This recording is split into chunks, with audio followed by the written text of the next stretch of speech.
Welcome to Inner Reflections. I'm your host, John Kelly, here with our first inaugural broadcast on CCN.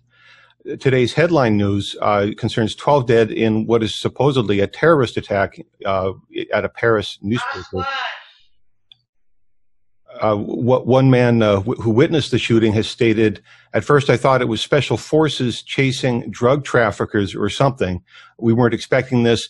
You would think we were in a movie," setting the stage for coverage of this event as if it were some sort of a pretend false flag operation. A tragic event, 12 dead at the Charlie Hebdo satirical paper, reportedly had been running critical or satirical anti-Muslim cartoons, and the office were invaded.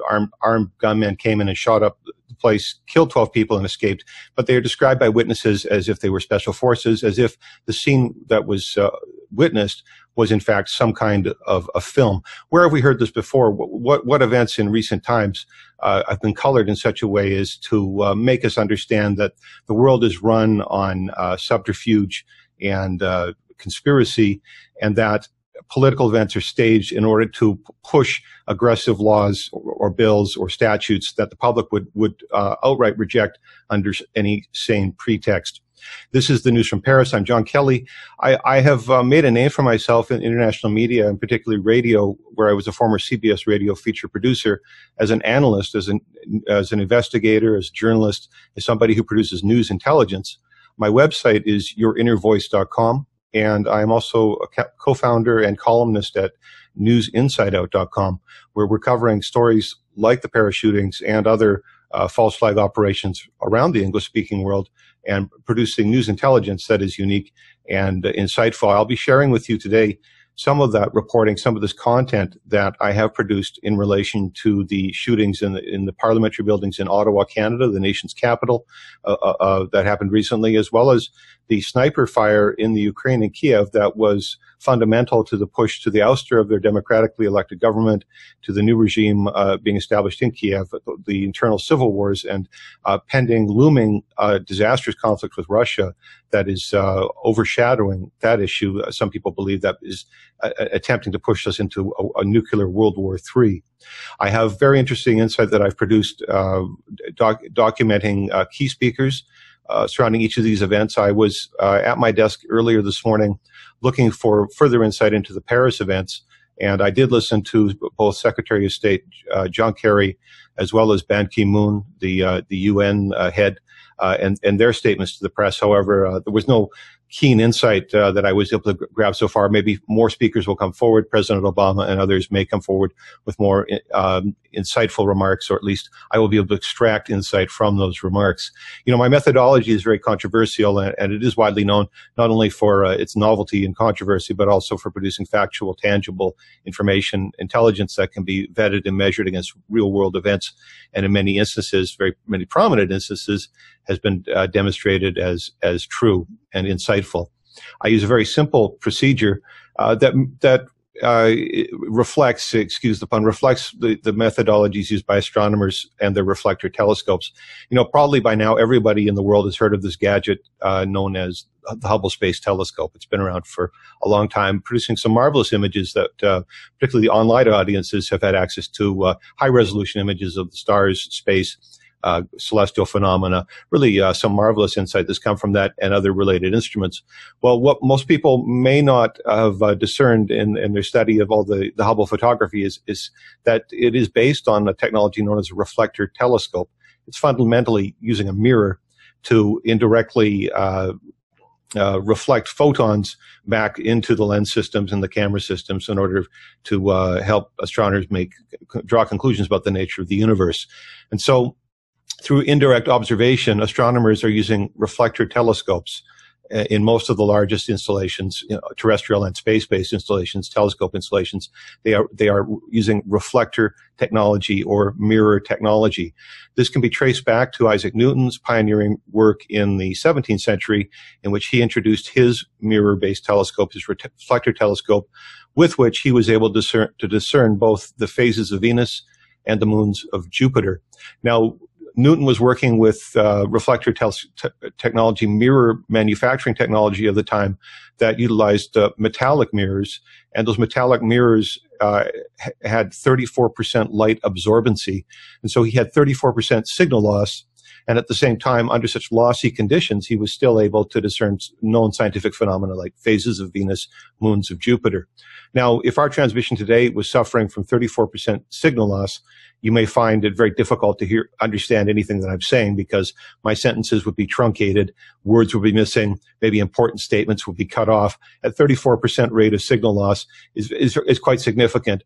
And yet, Newton was able to persist under such conditions and produce vettable tangibles using his mirror technology invested in telescopes. And this inspired the scientists who follow for generations. And as I said today, the largest installations throughout the world and in space are relying on the reflector technology. They use mirrors to draw indirect conclusions about the universe. You know, when the scientists talk about the results from Hubble and other related telescope systems, they don't create a special differentiation and say, well, because we saw it in a mirror, this is the mirror universe phenomena. These observations are always referred to as the universe. This is the universe, even though it was discerned or resolved from observations in a mirror. There's no special differentiation just because we're using mirrors to say that, oh, well, it's not the real universe. It's the mirror universe. It is considered the real universe. This is the standard of science. And we know from physics that light and sound both follow the same laws with regards to reflection, in that specular reflection or mirror reflection behaves the same with regards to both the transmission of light and the transmission of sound. They both comply by the same rules. The angle of incidence is equal to the angle of reflection in both cases. Sound and light comply to the same standards of physics with regards to reflection. And so if we were to reflect sound waves in order to conduct observations and draw conclusions about the universe, we could suggest or infer or extrapolate or expand upon this notion that's long established for centuries in reflector telescopes. We could expand and say, you know, just because we made observations of sound phenomena through the mirror doesn't diminish the validity or the substantial nature of those observations. They in fact could be considered as valid as observations through a mirror telescope. I mean, that's how scientists are telling us what the nature of the universe looks like. This is what's published. Hubble's images are published everywhere, and we're told this is the universe. Well, they're indirect reflections. They're observations made using mirrors. So today we're going to use mirrors to study sound phenomena, audio phenomena. This is how I made my name as an analyst. This is the foundation of my work, not only as a clinician, discerning unconscious speech encrypted in the voice of my clients, but as a journalist, reaching out into world events and reporting in ways that have been vetted as predictive. My reports on events such as the Iraq War, the identity of the BTK serial killer, and even Edward Snowden's UFOs were all vetted by time. My reports, even years in advance of actual events occurring, were validated as factual. How did I anticipate the future? I listened to human speech through reflection, through the mirror. I employed the same methodology as the telescope scientists to learn more about the universe. So today, we'll be looking at issues related to false flags, interventions, destabilizations of national political structures and societies and cultures. The flashpoint in today's news is the attack in Paris for January 7th, 2015. But we'll see that there are reflections of these false flag characteristics in other events that have occurred recently in the past 2 years, including the shootings in Parliament in Ottawa, as well as the sniper attacks in Kiev that became the turning point in which the democratically elected government was ousted in what is rationally considered to be a coup and a takeover of the Ukraine by seemingly fascistic extremist forces. So with that in mind, let's proceed into today's presentation where we'll go to my audio editing workstation. So I'm going to enable our screen sharing function here at CCN, and let's see how well we do. Okay, we are now in the screen share mode and looking through our digital audio workstation application that I use. I'm using Adobe Audition. This is a long-standing application that is widespread use in broadcast industry, particularly in radio, where I cut my teeth and made my reputation. I produced audio analysis using this workstation application on my computer. Adobe Audition is now available by subscription with a whole bunch of other production packages. Generally, this is quite costly for the average person. There are less expensive audio applications available to do this similar task. Audacity being well known as one. There's another software manufacturer I know of in Australia. The name eludes me temporarily, but free audio editors that have mirror filters or reversing functions. They exist, and they are available widespread to the public to use at your discernment. So today I'll be demonstrating the procedure on Adobe Audition, but note that there are other applications with which you could perform the same task. Produce your own independent studies. Find out what's going on. Take a look in the mirror. Listen to audio in the same way, and see if you can discern anything of a similar nature. We're going to go right into these stories. I've given a decade and a half worth of presentations on this topic, so I'm not going to give my vanilla generic introduction presentation today. We're going to go cut right into the news, and I'm going to invite you as audience to go back through my archives, which are widely available on locations such as my YouTube channel, and there are links on CCN's website at the show page. You can see links back that take you back to my YouTube channel, all the different locations where my archives are stored. You can find lots and lots of legacy material. As I say, I've been involved in this since the turn of the millennium, and producing lots of really interesting content, lots of very interesting coverage that you can go back and take a look at. So today, we'll jump right into the news. We're in my audio editor. We're going to take a first look at the Ottawa shooting incident, which was covered on News Inside Out. We have that story posted, and I'm just going to get my browser here to let you know that the title on newsinsideout.com, which you can refer to, is called CIA Targeted Canada's Political Infrastructure in Ottawa Shooting. And it's a repost. Needless to say, I've started reposting many of my articles simply due to the fact that Examiner.com, where they were originally hosted, censored and blacklisted the entire column and struck it from the record. They tore the entire thing. The entire 4.5-year legacy of the Vancouver UFO Examiner was torn from the Examiner website in November of 2014. So I am slowly reposting classics such as this report, and we're looking today at the actual raw evidence that I produced in my investigative study as a journalist. I investigated the statements of principal actors in the scene, including a leading figure in the RCMP. This is Gilles Michaud, one of the senior figures in the Royal Canadian Mounted Police, which is the equivalent of the United States FBI, the National Federal Police Force. Here he is commenting on these shooting events in English. Let's listen to him together. These are situations that we, as police officers, train for. We train our own members, and we train with other police agencies. We conduct scenario-based training to cover off all kinds of threats, including what we've seen in Ottawa today. It's important for all Canadians to be vigilant and report anything they think is suspicious to their local police so it can be assessed and followed upon. We anticipate that in Paris, the federal police will also be making statements. The city police will be making statements. There will be a press conference coming in, of course, in French language. A similar event, similar procedure will be followed. But here was the Canadian version. Again, our national capital, in the Parliament buildings. That's like a shooting in the White House, for goodness sakes, or on Capitol Hill. Well, here I have simply mirrored that audio. I've highlighted a segment. I'll show you where I took the audio from. We're going to just mirror that back to the original format. We train with other police agencies. We train with other police agencies. Gilles Michaud is speaking in plain English, but through the mirror, he says something quite different. I hear him say the words, "Sees Navy SEAL product American." Sees Navy SEAL product American. Sees Navy SEAL product American. Sees Navy SEAL product American. Now, some people may say, well, this is highly subjective. This is highly interpretative. You know, that is, John Kelly, that's just your opinion.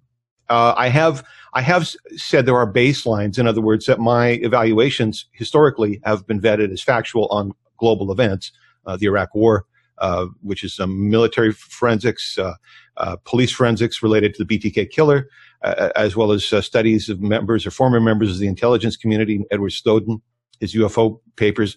I found them before anyone was talking about that material. So I'm saying that there was substantial reason to believe that I'm onto something with my interpretations. And if this presentation today is difficult to follow, if you don't agree with everything that I've said or my opinions or reflections, you are welcome to write in.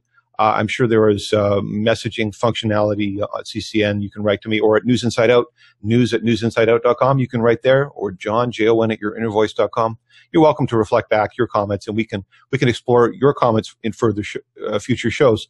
But again, I'm saying that by reflecting the speech signal from these spoken words of the RCMP, I'm able to discern that U.S. Navy SEALs are involved in the shooting in Ottawa.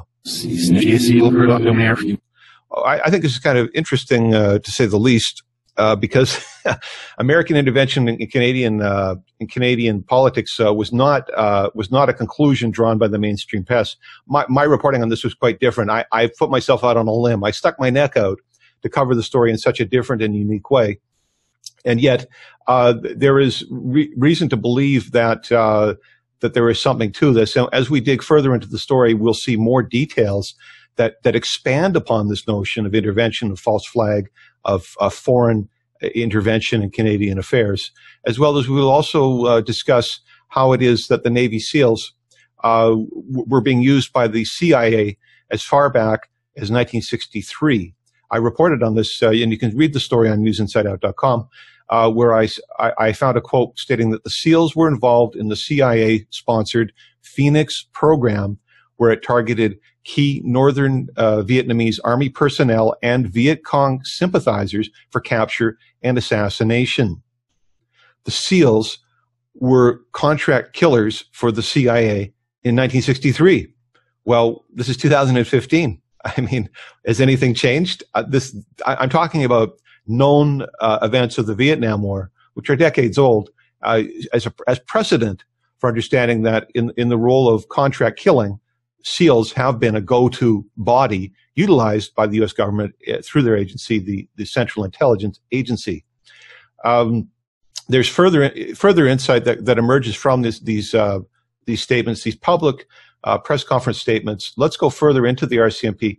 What more did they tell us of great note and interest? I thought this was just fascinating material, and yet there has been no further follow-up in the mainstream on these reports.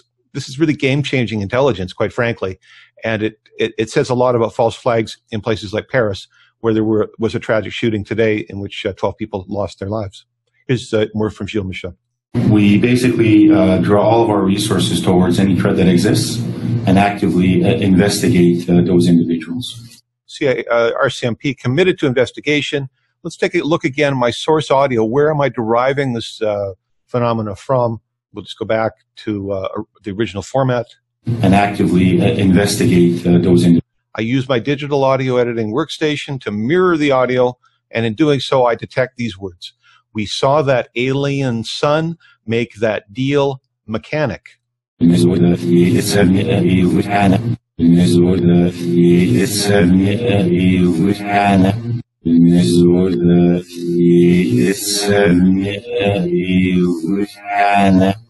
And by now, you are probably listening to this audio and you're going, John, I mean, that is so vague. It could be anything. If you hadn't suggested to me what you thought it may have said, if you hadn't offered your opinion, I may not have heard anything myself. And I say, good for you, because all that demonstrates is simply that I have no powers. I have really no powers to control the audience or to make people believe anything or make people hear anything. I'm just presenting this audio for you. You can review the show in archives. I know CCN will have archives available. Newsinsideout.com will be provisioning archives of the show. So you can go back and reflect on these audio clips and make decisions for yourself. I have no powers of persuasion that could compel you to believe anything or make you hear anything or see anything. You are entirely left to your own devices to follow up on this. And yet I say there is something to this, that he's talking about alien entities and he's talking about mechanics, which are strikingly words of great interest. You see, an alien entity in the legal sense means a foreign entity, a non-Canadian entity in this case, someone from another country. He's not really telling us about extraterrestrials, I don't believe. I think he's talking about foreign nationals, people from other countries. Furthermore, he's using the term mechanic. Well, this is striking because you see there's established precedents in North America.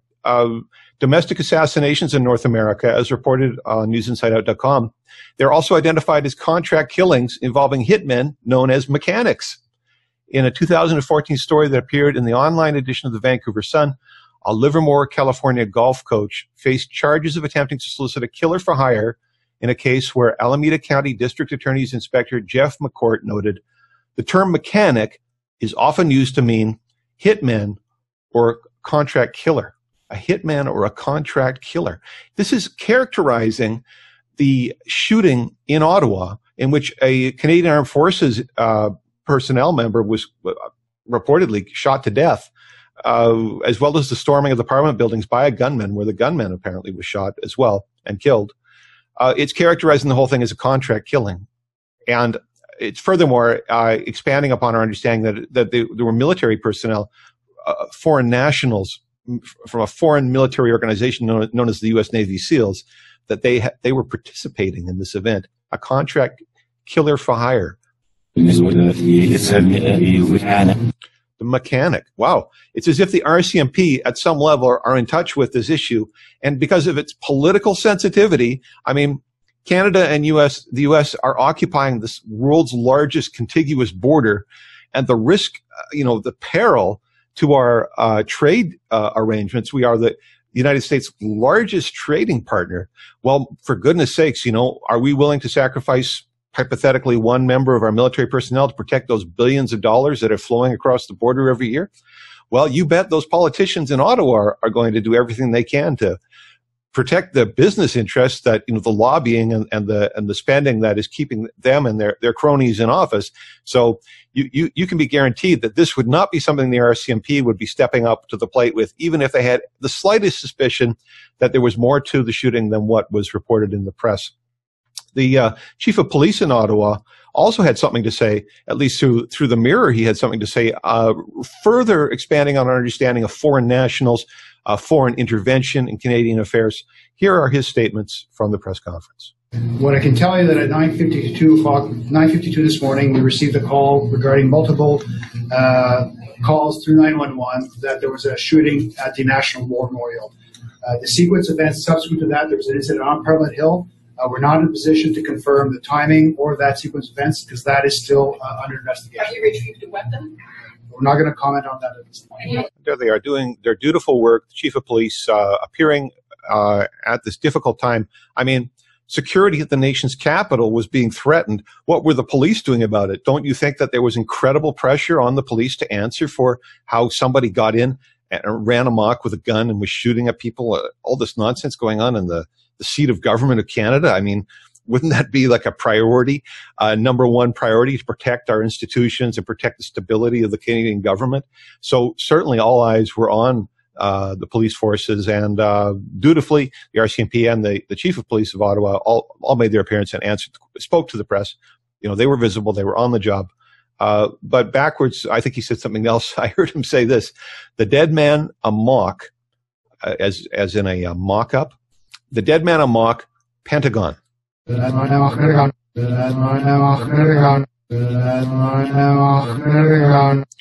I mean, some of the stuff, even a child could hear these words. Pentagon. Pentagon? What's he talking about? Pentagon? This is Canada. We don't have a Pentagon. Whoops. Pentagon, that's in the United States. That's the seat of military operations in the United States. That's where all the directives, the war directives and the war planning, they all come from the Pentagon. That's what the Pentagon's all about. Why is he talking about the Pentagon during such a crisis in Canada? Unless there is some consensus amongst not only RCMP, but the executives in the Ottawa Police concerning foreign intervention on Canadian soil. And I wrote about this. You can read it on newsinsideout.com. CIA targeted Canada's political infrastructure in Ottawa shooting. The redone version of this article appears there. Why CIA? Well, since 1963, the CIA, through their Phoenix program, were using the Navy SEALs as their hitmen, their mechanics, their assassins. The SEALs is the assassination team for the CIA. Well, the precedent's there, the citations are there, and these crazy backwards speech reflections are there as well. Believe it or not, I made a name for myself. CBS Radio and Television thought so much of what I'm doing. They made me a feature producer. They flew me into Cleveland for Nielsen's Sweeps Weeks back in 2006, which they achieved the #1 position on their 11 o'clock news report. Their 11 p.m. news was rated #1 by over 200,000 viewers, according to Nielsen, the television polling standard. My presentation to U.S. television was #1 rated. I have a #1 Nielsen rating. Now, that could be a good thing or a bad thing, but are people interested in these questions? People are very interested in the questions that this type of research raises, and I've been bringing it to the public attention, and I've gone through as many mainstream channels as would have me, and I have been censored and blacklisted by some very significant ones. Examiner.com. You haven't heard me on Coast to Coast AM since 2003.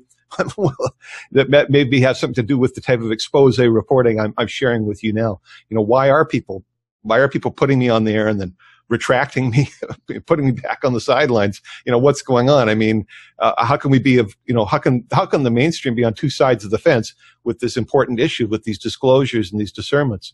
And what does science have to say?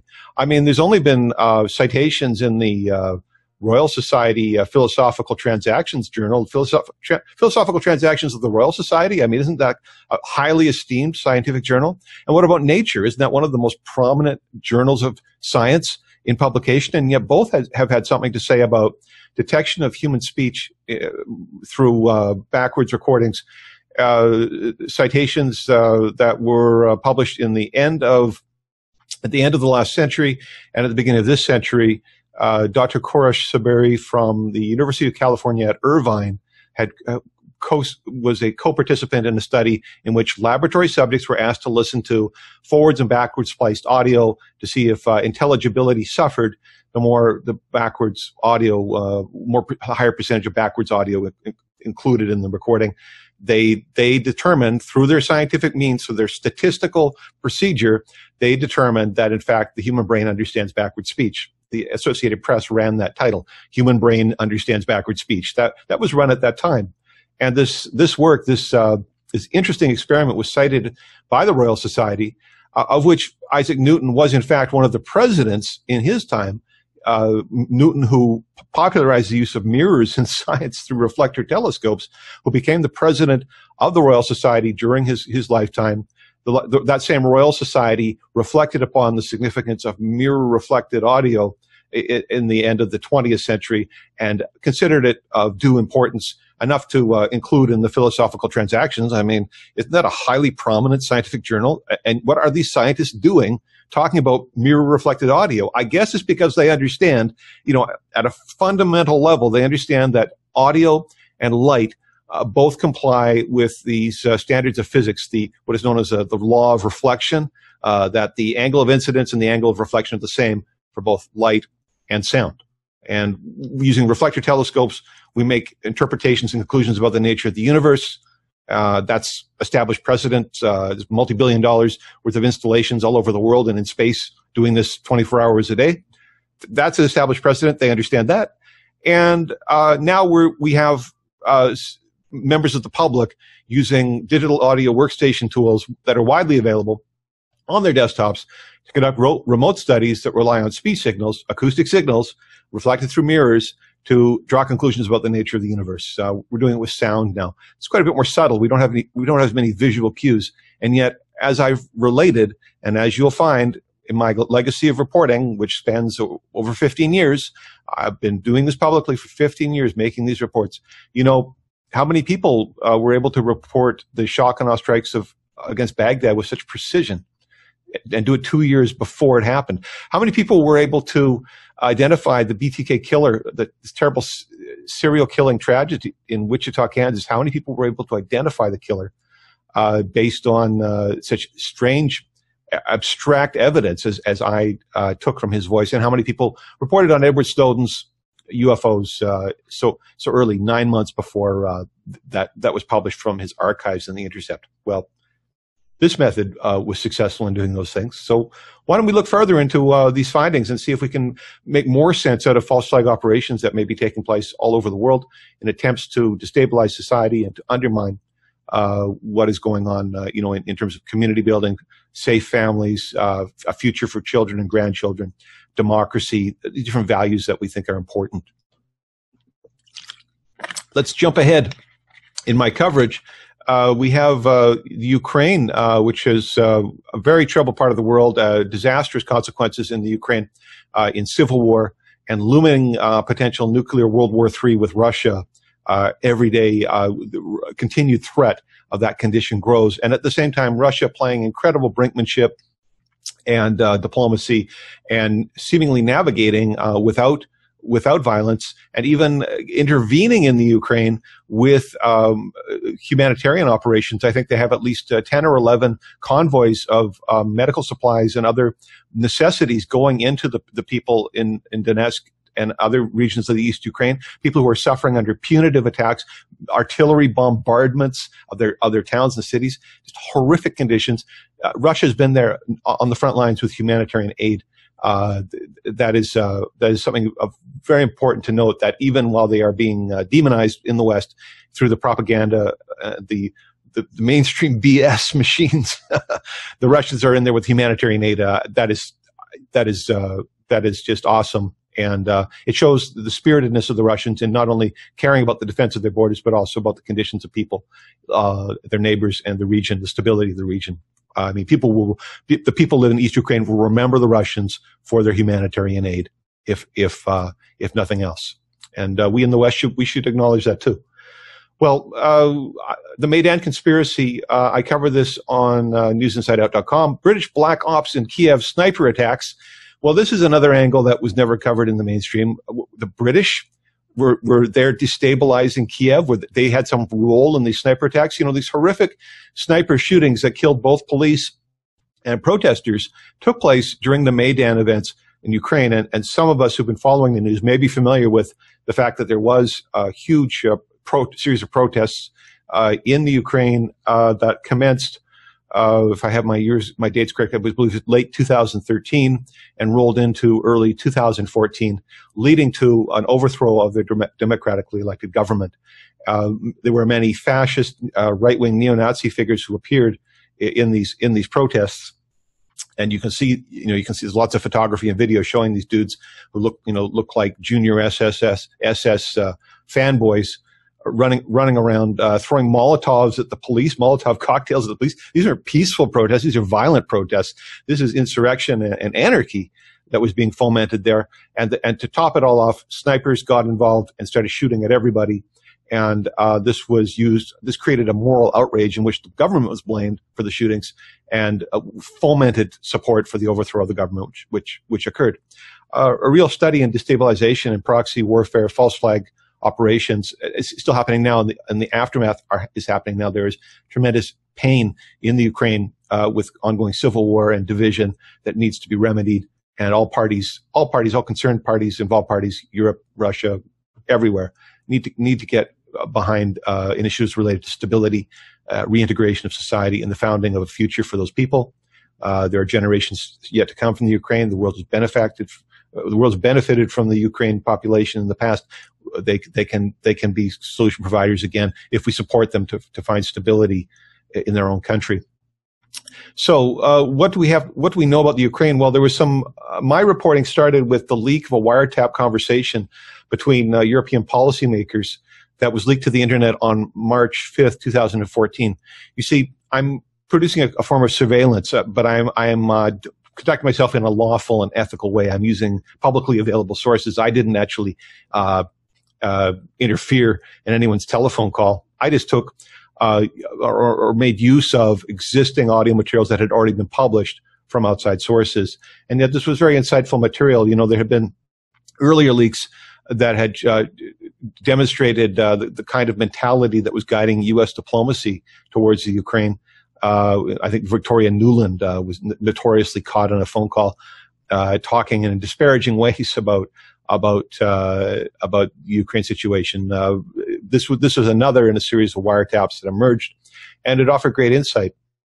So enough of, we know that the shootings took place. Let's take a look at who was involved in this call and what they had to say. The Foreign Minister of Foreign Affairs from Estonia, Urmas Paet, was his voice was caught on this tape. The recording date was February 26, 2014. So let's bring up that audio in our editor, and let's listen to what he had to say. This is Mr. Payet from a telephone call with the European Union. So that is the main impression. So that from EU's and also. Oops, here we go. So that is the main impression. So that from EU's and also, well, Estonia's point of view, of course, we should ready to put this financial package together, also together with others. This very clear message is needed that it's not enough that there is change of government, but the same real reforms, real, action to increase the level of trust. Otherwise, well, it will. Well, that's pretty interesting.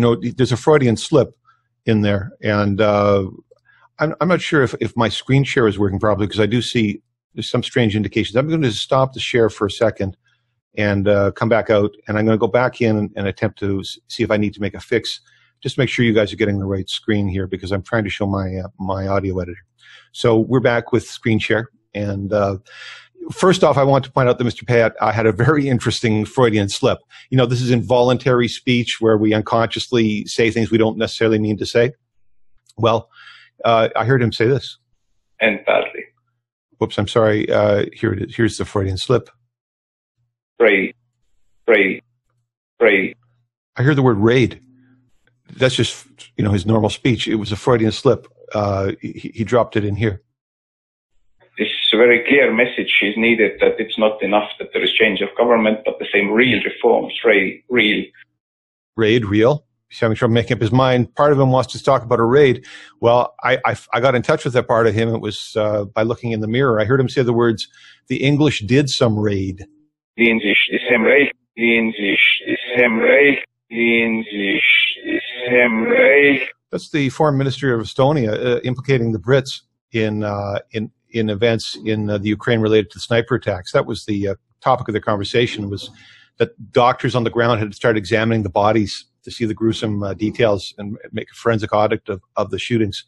And they found that ostensibly what came out of the call was that the same gunmen, same operatives who shot the police were also shooting the members of the public. It was the same people shooting both parties. That's what the doctors said. Well, what else did Mr. Payet have to say? He had this much. It's integrity problems, Crimea, all this stuff.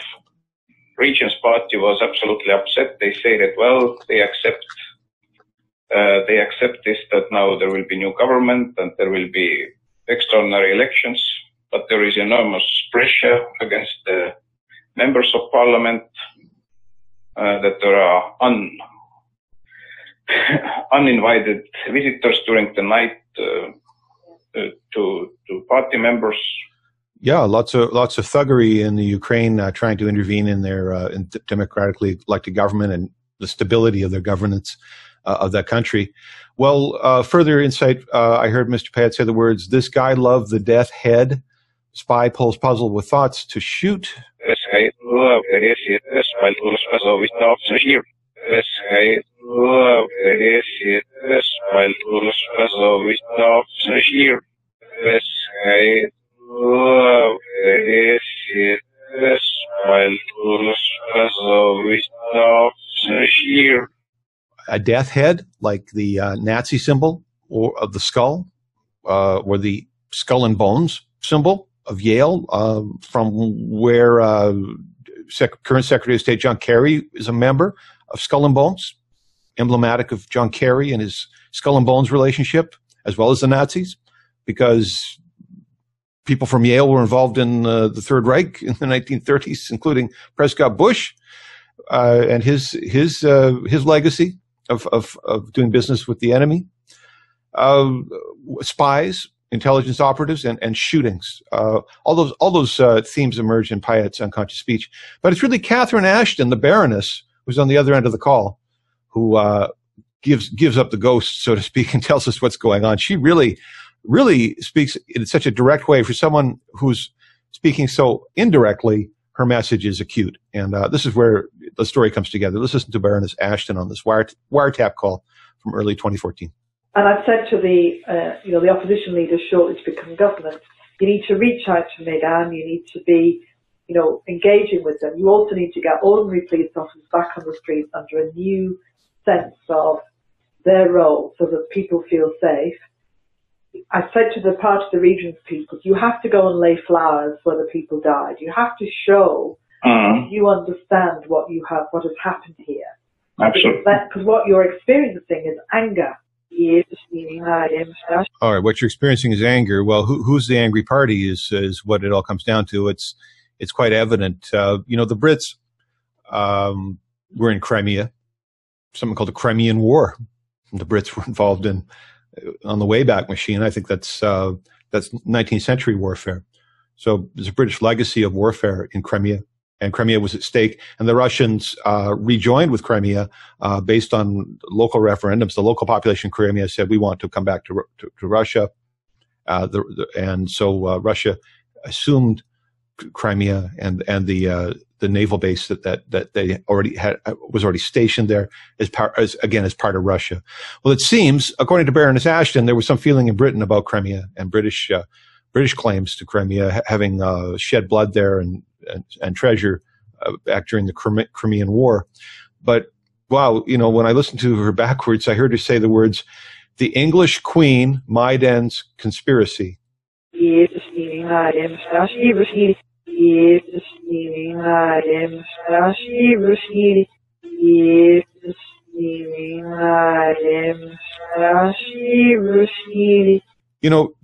we really need to be PhDs to hear the word conspiracy? Do we really need special diplomas, certificates, or government approval? Do we need to assemble a blue ribbon panel? When you cross the street, do you look both ways and then proceed? It's really self-evident that she's talking about a Maidan conspiracy, and to me, she's talking about the involvement of the English Queen. The English Queen, Maidan's conspiracy.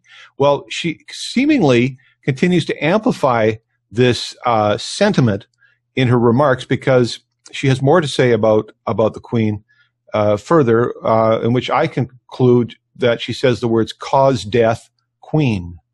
Cause death, Queen.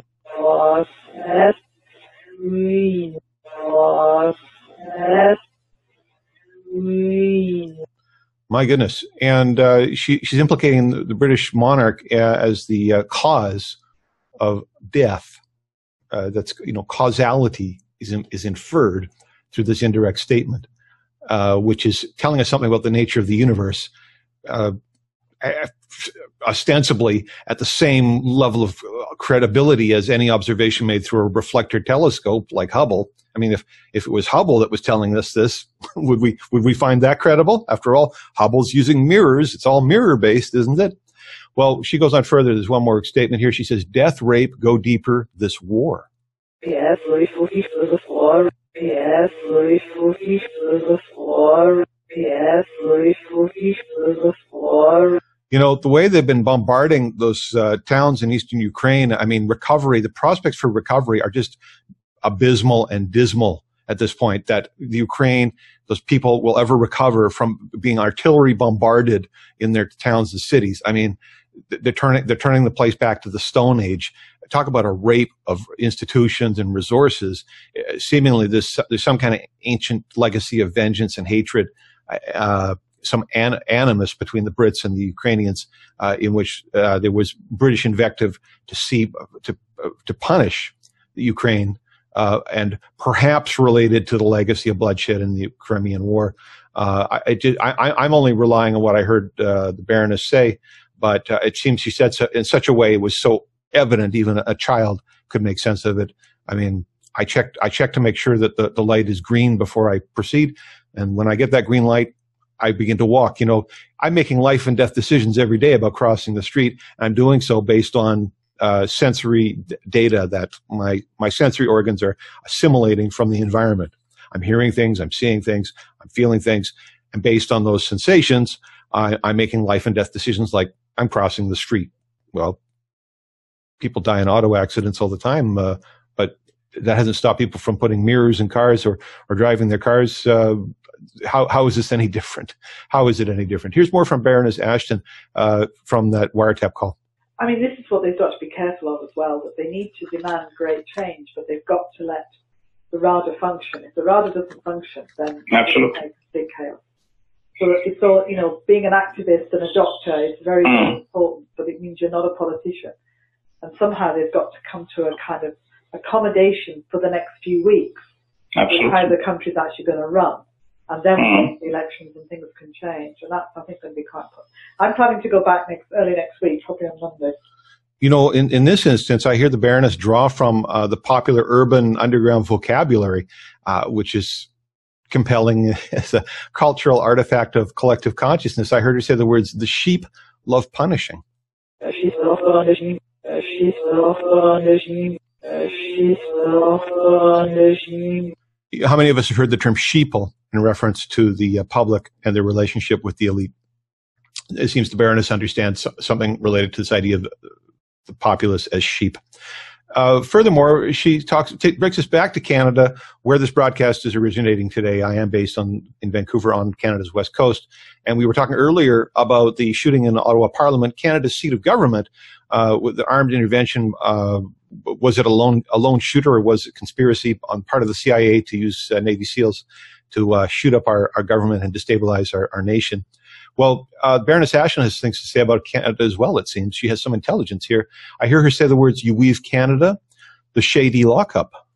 You weave Canada, the shady lockup. You weave Canada, the shady lockup.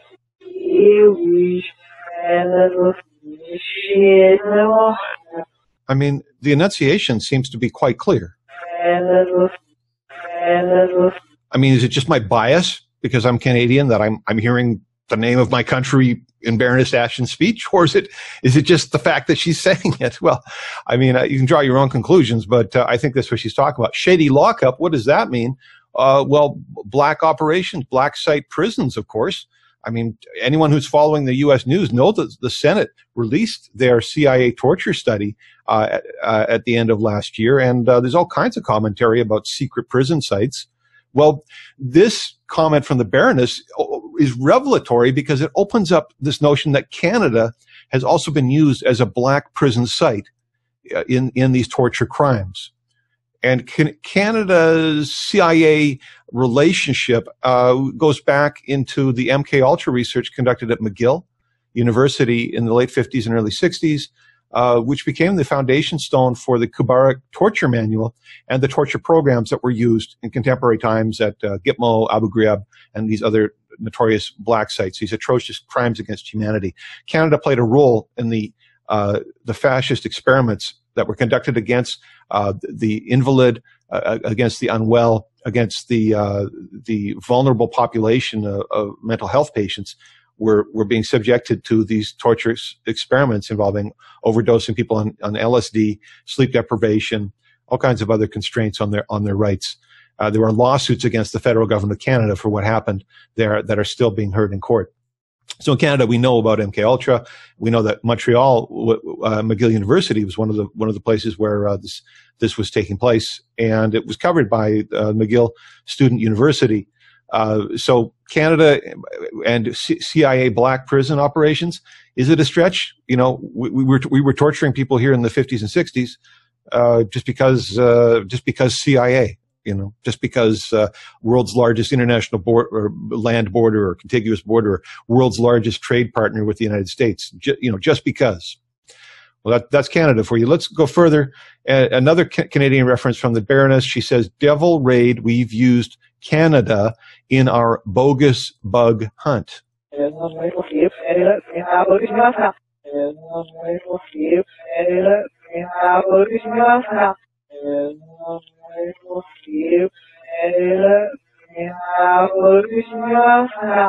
Bogus bug hunt, as if she was talking about some kind of a fishing expedition in the name of security theater, where Canada is somehow the name of Canada, or our dignity, or our sovereign territory is being used, as a platform for ridiculous security theater, which there are implications that the Ottawa shooting was like that was security theater. Canada again. Well, is it just because I'm a Canadian who lives in Vancouver that I think I hear Canada? Is that the only reason why I hear Canada? When people sing, "Oh, Canada," the national anthem, am I hearing Canada? Or is it just because I want to believe that they're singing, "Oh, Canada"? I mean, you tell me. You can write to me at newsinsideout.com, my website, yourinnervoice.com. You can write to me there. Give us some feedback. Again, I'm not too sure what CCN is provisioning for audience participation right now, but your contributions and just to the discussion is welcome. And rest assured, love it or hate it, I will be continuing to produce this kind of reporting because, well, why? Because it's been vetted in substantial ways. I took tremendous risks. I took incredible risks exposing the Pentagon's war plans 2 years before they invaded Iraq.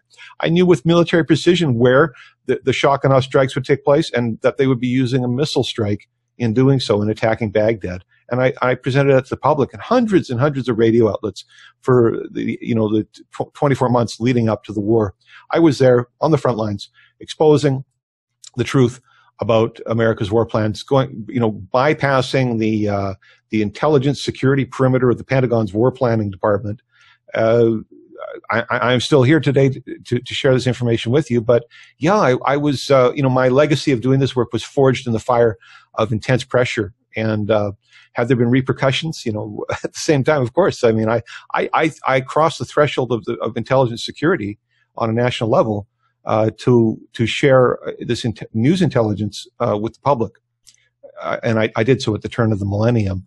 I'm still here and I'm still reporting, and I insist that at a minimum you give due consideration to these insights. You're not getting this from mainstream outlets. This has been censored from Examiner.com. It's been blocked off by CBS Radio, where I was once a feature producer, although they CBS Television entertained my appearance so that they could secure a Nielsen rating for the local news in Cleveland.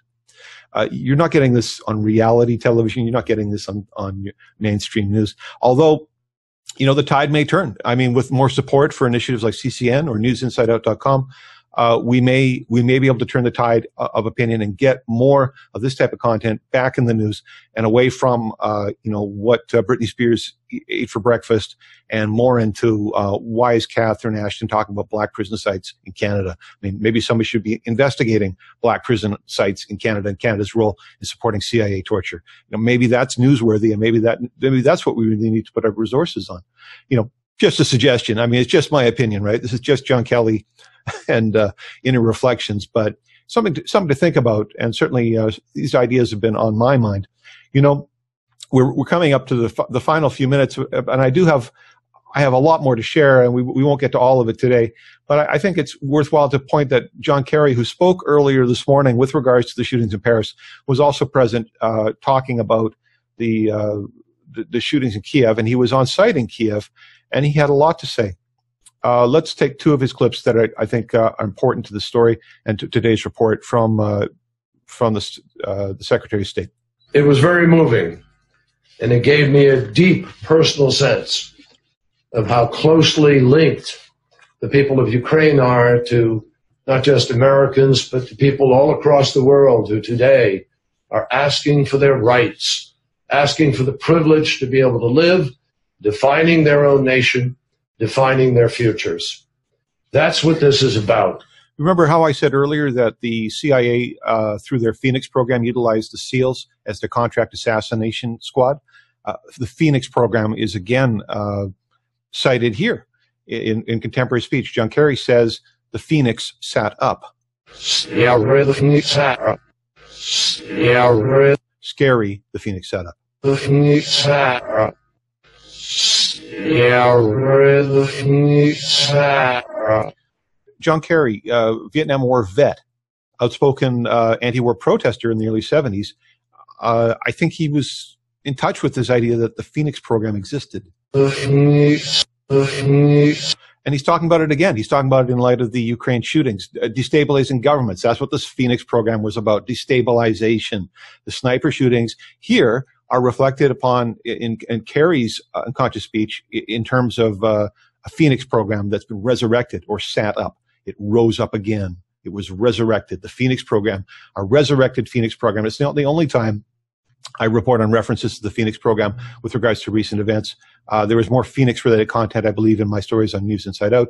And if I haven't reprinted some of it, we'll get it up there.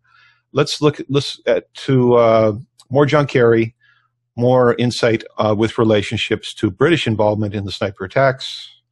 That President Putin will turn in the direction that is available to him to work with all of us in a way that creates stability in Ukraine. This does not have to be and should not be an East-West struggle. This is not about Russia and the U.S. This is about the people of Ukraine, and that's who needs to be front and center. Well, there seemed to be some consensus amongst the diplomatic community with regards to British involvement and even the monarchy, because clearly I hear the words from John Kerry. I hear him say the words, their queen made a livid spear. Here we need a livid spear. Here we need a livid spear.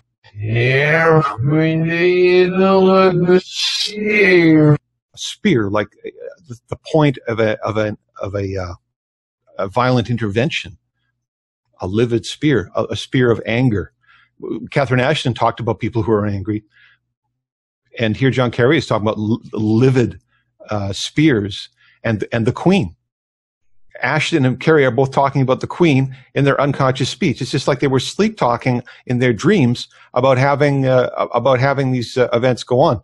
I mean, is that just crazy, or is there something to this? I mean, I think there's a lot to this. You know, what kind of synchronicity would allow for, excuse me, the inclusion of such messages in people's speech?